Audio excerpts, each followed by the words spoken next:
Alright, let's talk Alfa Romeo. What's the first thing you think of when you think of this Italian luxury car manufacturer?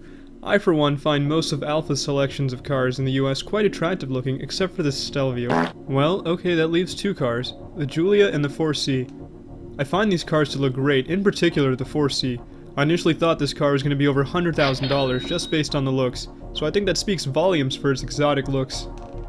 Okay, so sales figures.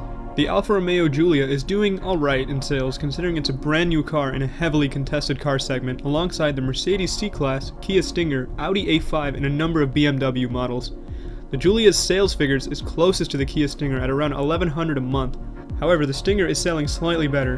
Both of these cars are also rather new to the market. So the 4C is pretty behind in terms of sales. At least for the year of 2018, there's around 12 to 40 Alfa Romeo 4Cs leaving the lot each month.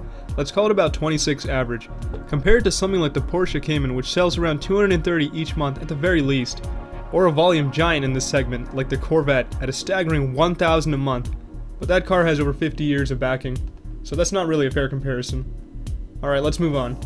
So what gives? The Alfa 4C is a pocket supercar with great looks and top-notch responsiveness. It is the embodiment of a perfect driver's car, right? Well, I believe herein lies the issue. The car is amazingly responsive and rewards the driver for using it, but the trade-off is an extremely difficult car to daily and has an interior primarily focused on having fun. However, it goes a little overboard. To say the car is cramped is simply an understatement. The blind spots are also insane. The 4C has soundproofing akin to a college dorm, and it's got a very stiff ride like my B11 Aston Martin. I find these issues to be kind of trivial considering it's a sports car.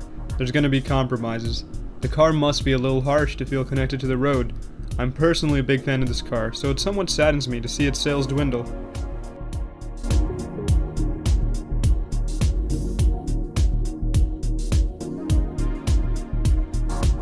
Hey, remember the Alfa Coupe back in 2011? The 8C?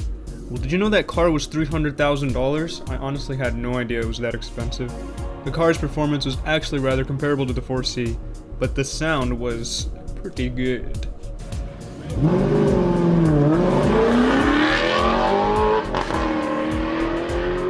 Still, $300K, goddamn son, that's expensive. It seems Alfa has plans to relaunch the 8C in the future, which I think is a pretty good move. It's said that it's gonna have over 700 horsepower. I mean shit, that's a lot of horses. That's 200 more than the Quadrifoglio Giulia, which is already a pretty roary car to drive. That thing loses traction on full tilt.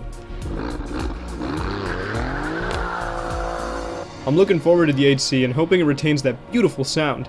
As for the 4C, it's a beautiful car with all the qualities befitting of a good driver's car, but the current sales seems to show that's not what the average consumer wanted. If anything, this car will remain in our minds as a no-bars hold car that kicks ass on the road but also kicks the driver's ass as well.